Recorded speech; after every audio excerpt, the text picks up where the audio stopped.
नमस्कार, सुलगता सवाल देख रहे हैं आप और मैं हूं आपके साथ दिव्या सिंह। विपक्षी गठबंधन इंडी को जिस मकसद से बनाया गया वो चकनाचूर हो गया है।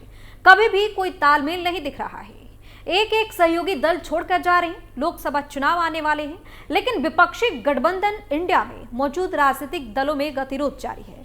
तृणमूल कांग्रेस और कांग्रेस के बीच सीटों को लेकर खींचतान जारी है। हालांकि टीएमसी ने साफ कर दिया है कि वह राज्य में अकेले ही चुनाव लड़ेगी। इतना ही नहीं, अब तो खुले मंच से ममता ने कांग्रेस को चैलेंज किया है और उनकी औकात दिखाई है, जिसके बाद ये कांग्रेस के लिए गाली माना जा रहा है। ममता की चैलेंज पर तमाम तरह के सवाल सुलग रहे हैं। टीएमसी और कांग्रेस के बीच क्यों मचा घमासान? क्यों खुले मंच से ममता ने कांग्रेस को दिखाई औकात? कैसे सीट बंटवारे की उम्मीद पर फेर दिया पानी? ममता के बयान से किसको लगा जोरदार झटका? इन सवालों ने सियासी पारा हाई कर दिया है और कांग्रेस की मुश्किलें बढ़ा दी हैं। ममता के तेवर से साफ पता चल रहा है कि वो कांग्रेस को कुछ नहीं समझती। स्टोरी में आगे बताएंगे ममता बनर्जी ने बंगाल में कांग्रेस की सीट बंटवारे की उम्मीद पर कैसे फेरा पानी। लेकिन सबसे पहले बताते हैं कि ममता ने कैसे दिखाई कांग्रेस को औकात। दरअसल पश्चिम बंगाल की मुख्यमंत्री ममता बनर्जी ने कांग्रेस पर निशाना साधा। उन्होंने कहा कि मुझे समझ नहीं आता है कि कांग्रेस पार्टी को इतना अहंकार किस बात का है। पश्चिम बंगाल के मुर्शिदाबाद में एक जनसभा को संबोधित करते हुए बनर्जी ने कहा कि मुझे नहीं लगता है कि कांग्रेस 300 में से 40 सीट भी जीत पाएगी या नहीं। कांग्रेस पार्टी पहले जहां तहां जीतती थी, अब वहां भी हारने लगी है। अगर कांग्रेस में हिम्मत है तो वह बनारस में बीजेपी को हरा कर दिखाए। उन्होंने कहा कि कांग्रेस की भारत जोड़ो न्याय यात्रा बंगाल आई थी, लेकिन मुझे बताया तक नहीं गया। हम इंडिया गठबंधन में हैं, लेकिन उसके बावजूद मुझे इसकी जानकारी तक नहीं दी गई। मुझे प्रशासन से इसके बारे में पता चला। इतना ही नहीं, ममता बनर्जी ने कहा कि हम उत्तर प्रदेश में चुनाव नहीं जीते, आप राजस्थान भी चुनाव नहीं जीत पाए। हिम्मत है इलाहाबाद में जीत कर दिखाओ, वाराणसी में जीत कर दिखाओ, हम भी देखें कि आप में कितनी हिम्मत है। यानी कि सीधे तौर पर ममता बनर्जी ने कांग्रेस की औकात दिखा दी है। वहीं ममता बनर्जी ने मुर्शिदाबाद में राहुल गांधी की बीड़ी कामगारों के साथ की मुलाकात पर भी निशाना साधते हुए कहा कि आजकल फोटो शूट का नया चलन देखने को मिल रहा है। जो लोग कभी चाय के स्टॉल पर नहीं गए, अब वे बीड़ी कामगारों के साथ बैठकर फोटो खिंचवा रहे हैं। बता दें कि भारत जोड़ो न्याय यात्रा के दौरान राहुल गांधी पश्चिम बंगाल में बीड़ी मजदूरों से मिले थे। ममता बनर्जी ने कहा कि वह कांग्रेस के साथ सीट बंटवारे की व्यवस्था को लेकर इच्छुक थी, लेकिन कांग्रेस ने चुनाव में भाजपा की सहायता के लिए मार्क्सवादी कम्युनिस्ट पार्टी यानी कि माकपा से हाथ मिला लिया, जिसके कारण टीएमसी ने आगामी लोकसभा चुनाव स्वतंत्र रूप से लड़ने का विकल्प चुना है। ममता बनर्जी ने यह भी कहा है कि टीएमसी चुनाव के बाद अन्य क्षेत्रीय दलों के साथ काम करेगी। वहीं कांग्रेस नेता राहुल गांधी ने कहा कि उनकी पार्टी पश्चिम बंगाल में सत्तारूढ़ दल तृणमूल कांग्रेस के साथ लोकसभा चुनाव के लिए सीट बंटवारे की व्यवस्था पर चर्चा कर रही है और मुद्दे का समाधान निकाला जाएगा। यह पूछे जाने पर कि राज्य में कांग्रेस के लिए एक भी लोकसभा सीट छोड़ने की अनिच्छा के बावजूद कांग्रेस टीएमसी अध्यक्ष ममता बनर्जी को महत्व क्यों दे रही है, राहुल गांधी ने कहा कि ना तो ममता जी ने कहा है, ना ही कांग्रेस गठबंधन से बाहर हुई है।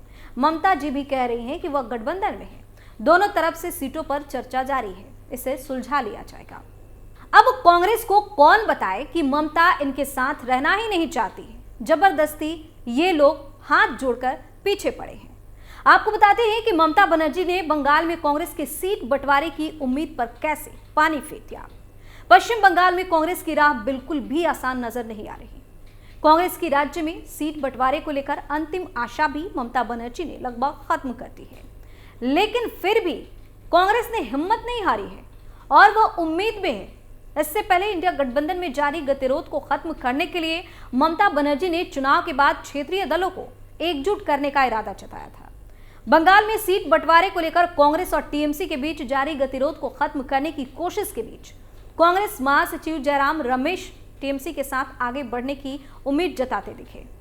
वहीं ममता बनर्जी ने नदिया जिले में एक सरकारी कार्यक्रम को संबोधित करते हुए कहा कि उनकी पार्टी राज्य में आगामी लोकसभा चुनाव के लिए कांग्रेस के साथ गठबंधन करने की इच्छुक थी, लेकिन कांग्रेस ने उनके प्रस्ताव को अस्वीकार कर दिया।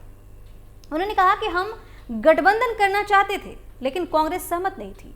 ममता बनर्जी ने विश्वास जताया कि लोकसभा चुनाव में बीजेपी को करारी मात मिलेगी। साथ ही उन्होंने कहा कि टीएमसी अन्य क्षेत्रीय दलों के साथ केंद्र में सरकार बनाने की रणनीति पर फैसला करेगी। बंगाल की मुख्यमंत्री ने कहा कि अगर लोग हमारे साथ हैं तो हम वादा करते हैं दिल्ली जीतेंगे। चुनाव के बाद हम सभी क्षेत्रीय दलों को साथ लेकर सरकार बनाएंगे।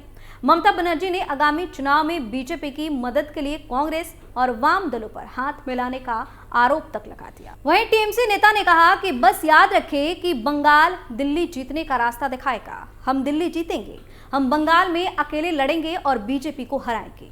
बता दें कि ममता बनर्जी की यह टिप्पणी बंगाल में अकेले सभी 42 लोकसभा सीटों पर चुनाव लड़ने के ऐलान के बाद आई, जिससे पश्चिम बंगाल में विपक्षी गुट इंडिया पर काफी प्रभाव पड़ेगा। उन्होंने बिना नाम लिए बंगाल में कांग्रेस नेता राहुल गांधी की यात्रा पर कटाक्ष करते हुए लोगों से पूछा कि आप किसे चुनेंगे, वह जो पूरे साल रहता है या वह जो मौसमी पक्षी की तरह आता है। लेकिन इसके बाद भी कांग्रेस टीएमसी के साथ गठबंधन को लेकर आतुर है और सीट बंटवारे के समझौते की उम्मीद जता रही है।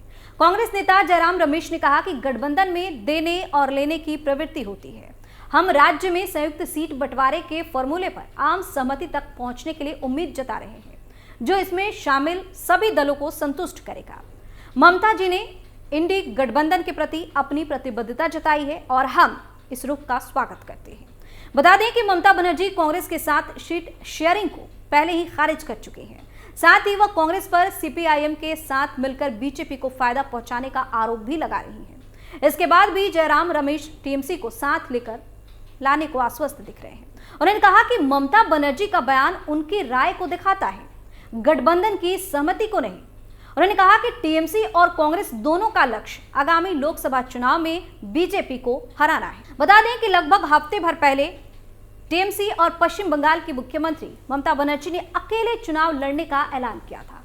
हालांकि ममता ने गठबंधन से बाहर निकलने के संबंध में कोई बयान नहीं दिया था, लेकिन ममता के बयान के बाद पश्चिम बंगाल कांग्रेस चीफ अधीर रंजन चौधरी ने भी आक्रामक तेवर दिखाते हुए कहा था कि कांग्रेस को किसी के सहारे की जरूरत नहीं है।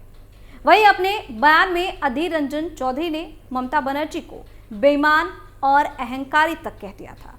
पश्चिम बंगाल में मीडिया से बात करते हुए अधीर रंजन चौधरी ने कहा था कि ये महिला यानी कि ममता बनर्जी राजीव गांधी और सोनिया गांधी के नेतृत्व में नेता बनी। वह महिला यानी कि ममता बनर्जी कितनी बेईमान है, कितनी अहंकारी है कि जिन लोगों ने उसे राजनीति में लाकर खड़ा किया वे उन लोगों को अहंकार दिखाती हैं। अधीर रंजन चौधरी यही नहीं रुके, उन्होंने आगे कहा कि सोनिया गांधी आपसे भीख नहीं मांगेंगी, आपका अहंकार एक दिन टूट जाएगा। आप मोदी को धोखा नहीं देना चाहती हैं, इसलिए आप सीट शेयरिंग पर समझौता नहीं चाहती। बीजेपी हिंदुत्व की राजनीति करेगी और आप हिंदुत्व रोकने की। आपकी साठगांठ हो चुकी है। मोदी अयोध्या का कीर्तन गा रहे हैं और आप गंगा सागर का कीर्तन। क्या अयोध्या और गंगा सागर पहले नहीं थे? इस दौरान उन्होंने टीएमसी और बीजेपी पर मिलीभगत करने का आरोप लगाया था। उन्होंने पीएम मोदी पर भी हमला किया और कहा कि क्या पीएम मोदी ने हिंदू वोटों का ठेका ले रखा है।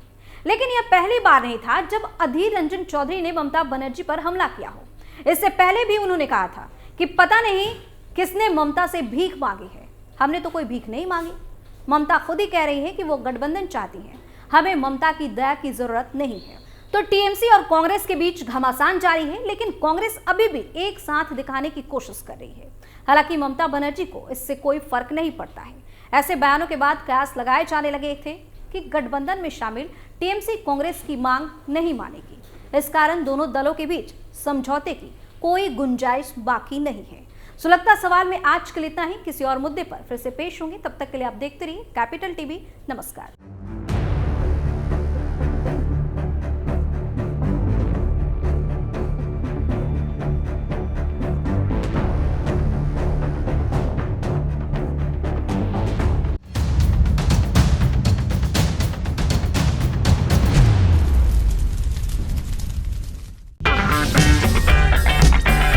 अगर आपको हमारा वीडियो पसंद आया हो तो इसे लाइक करें, हमारे चैनल को सब्सक्राइब करें और हाँ, बेल आइकन दबाना ना भूलें ताकि आप तक हमारे वीडियो की नोटिफिकेशन पहुंचती रहे।